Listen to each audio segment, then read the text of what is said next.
Hey guys, welcome to the Superhero Post Show, and today we are going to be doing a season review on Falcon and the Winter Soldier. So obviously, I really like this show, and I'm really excited to talk about this. And so let's just get into my season review of the show and tell you how I feel. So I mean, obviously, if you don't know the overview of the show, so obviously, after Avengers Endgame, the mantle of Captain America got passed down to Sam, aka Falcon, to become the next Captain America. In this show, it shows how Sam went from feeling like he did not deserve the shield to wanting the shield, back to becoming more than the shield, figuring out that being Captain America isn't about looking the part, but it actually is about doing what is right, whether the world thinks it is wrong or not.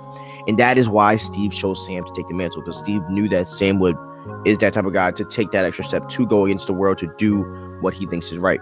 And you see that with his relationship with Carly, stuff like that. So I'm going to give a couple positives and a couple negatives and some of my closing thoughts. So some of the positives that I felt about this show that I liked was there was great fight choreography. The fight choreography was actually really good in this show. Definitely with the John Walker fight scenes with Carly.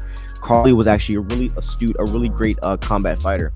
Also, and let's also talk about Falcon with Falcon's fighting.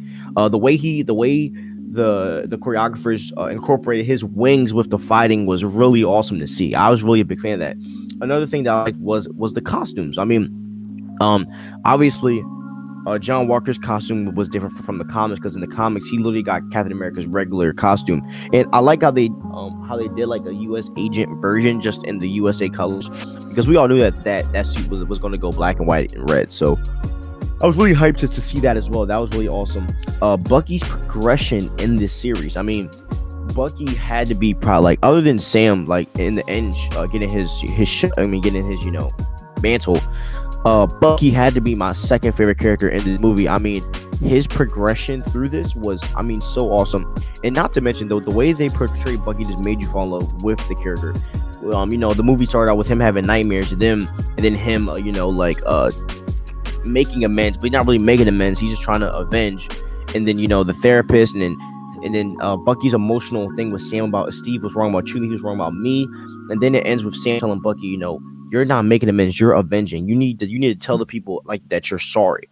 And he did that with Yuri in the last episode. So like his progression through the show was very awesome.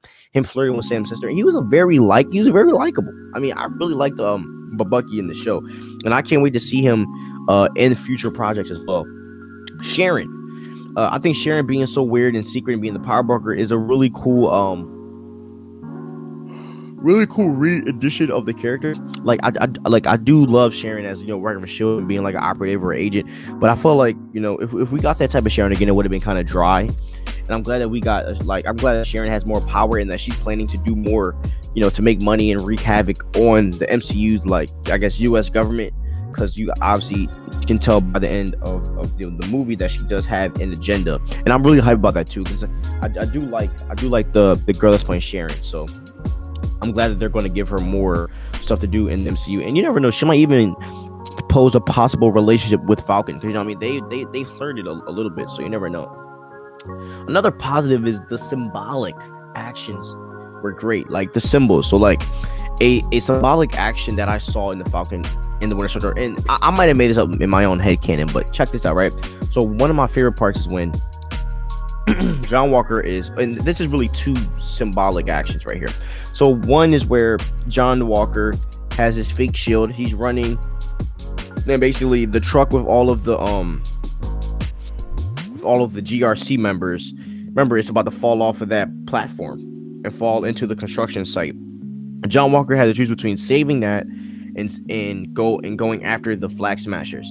And then you see the shield fall, and John Walker is holding the truck with the GRC members trying to save them. And that is also to me, that is symbolization for John Walker, because obviously for him it was looking the part and doing like Captain America stuff, but he finally understood, screw this shield, screw this mantle, I'm just gonna do what's right. And then he ends up getting tackled by the Flag Smashers, drops the truck, and Sam ends up saving it with help with both of his Red Wings. And the way I see that as being symbolic is because, you know, John Walker had the keys, John Walker had the mantle, but he let people get in his head and he messed up and he dropped it. But Sam came back to pick it up with help with the help of other people. So like those symbols like that in that show was so awesome to see. And the second I saw that, I was like, oh my gosh. And then I typed it down. And also, there wasn't a big force of them putting today's issues in this show. They fit in the show naturally because of the plot, you know, because of the way the plot is up. And there's a lot of people that are mad. I mean, Feige said this is what we were going to see way before all this stuff in the world happened. So if you're complaining, just shut up. Feige talked about this happening way before. But yeah, I do think it fit naturally. I think it was done beautifully. CW, please take some notes. Zemo is one of the biggest positives of this show. I want to see more of him, and we obviously know we're probably going to get him in the Thunderbolts. His dialogue is still sharp to the T, and him killing the flag, like the last of the Super Soldier Flag Smashers in the end of the show. I mean, Zemo's still that dude, and you know there's more in store for him. Now, a couple of negatives that I have. I do have some. Oh, by the way, I'm sorry. My last positive is the intro to the Thunderbolts with Valentina. I don't know if she'll be Madam Hydra or what, but her with John Walker, and I think there's going to be some Thunderbolts stuff going on with Valentina. So, because if I don't know if Thunderbolt Ross isn't coming back, Valentina might be that main content, but we're probably getting Thunderbolt Ross back because we're doing the Thunderbolts. But so some negatives that I have.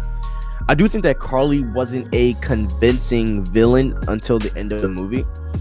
I just couldn't take her seriously. I'm gonna be honest with you. It's not because she's a girl or nothing like that. It was just like, to me, what she was fighting for at first didn't really seem important until Falcon kind of explained it in the last scene. That's kind of the way I saw it. I mean, like, obviously she wanted to fight for the country to go back to the way it was, but to me, it just looks so freaking, I don't know.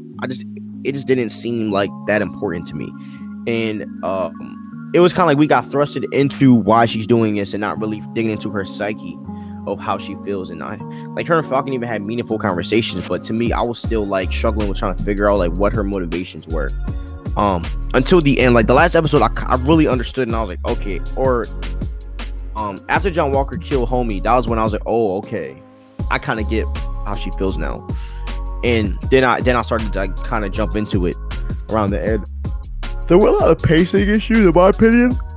I think that the pacing was kind of weak in a lot of the beginning of the episode. And I also got to take into account, with COVID, a lot of stuff changed. Like I heard there's a whole subplot that they ended up changing up. So that's mostly the reason why there was a lot of pacing issues.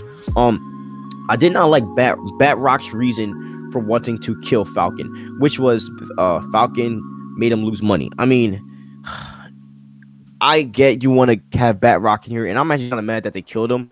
I kind of wanted them to keep Batrock for future, references in the MCU. But I mean, like to have this in, because like by this point, like that it's some deep ish going on with Carly and with Falcon, like with their beef and with why Falcon stands the other side and why Carly stands on another side.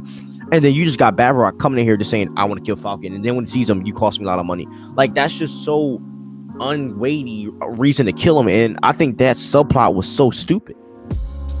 When you have freaking people dealing with identity and taking new mantles, and you just bring a random side villain and cat from the Winter Soldier wanting money, I think that was stupid. And I do believe there was a lot of unnecessary dialogue as well. Carly did a lot of talking that I feel like we didn't need. We needed more action in words. I feel like if we got more bombings, more hurt doing terroristic things, I think that it would have proved her point a little bit more, kind of like with like the Red Skull. Like he did talking, yes, but there was a lot of action that came with what he did. Like in the opening scene when he comes in, kills dudes, and it's straight up like you know what his goal is, And I feel like with Carly, it was just a lot of talking, man, and I wanted a lot more action. Even with killing Lamar, to me, like it was like, okay, like you're still not showing me what your motives are. It was kind of, I got to type up on Google, I had to search it up. It's kind of confusing. So there's a lot of unnecessary dialogue, and I want a little more action. And my last negative is all 3 episodes were kind of weak all the episodes were kind of weak until the last 3. But as I said, like I do give this show grace because of the COVID stuff and because of of what they're trying to do, and I totally understand. But that was a negative for me. I do think the first like 4 episodes were weak. So, but the first 5 episodes were weak. The last 3 were really strong. But I'm glad that they ended strong, and a lot of people are happy. I mean, I have yet to hear a negative review. And some of my comments about this, I do want to speak of this. Like, a lot of people are expecting a lot out of the Disney Plus shows. Now, I think you're wrong for wanting to expect a lot, because what they're trying to do is they're trying to build groundwork during these Disney Plus shows. Why are they trying to build groundwork? They're trying to build the groundwork because what happens is that we get movies like Captain Marvel where people hate the origin, where I promise you that even though Captain Marvel still did $1 billion, which is really by popularity because she's a woman, like I was being like, because like that's how it was. And I was kind of on the same wave. I really liked, I mean, the movie is alright, but now that I watch it now, I'm like, oh my gosh, it's so much annoying origin. And I think the reason why they're knocking it out now in the shows is because they can take time to actually dig into the psyche and the origins of the character. So when we go into a movie, we don't have to go through the origins again. We just go right into action. We go right into deeper plotting and all that good stuff. So I think this might be Marvel's new formula, is doing like with the certain side characters, putting them in Disney Plus shows. Like Falcon didn't need a movie for him to resurge into Captain America. Like a 6-episode show to me fits just fine. It's basically a movie. Like we got 6 hours of content versus 2 hours of content. You know what I mean? So I really like the formula that they're going with. And even with the Loki show, like we don't need a movie for that. WandaVision, we don't need a movie for that because it's leading up to bigger things. Now we might be getting the Captain America 4 and stuff like that. So I really think that this new formula that they're doing is really good for certain side characters like the Falcon.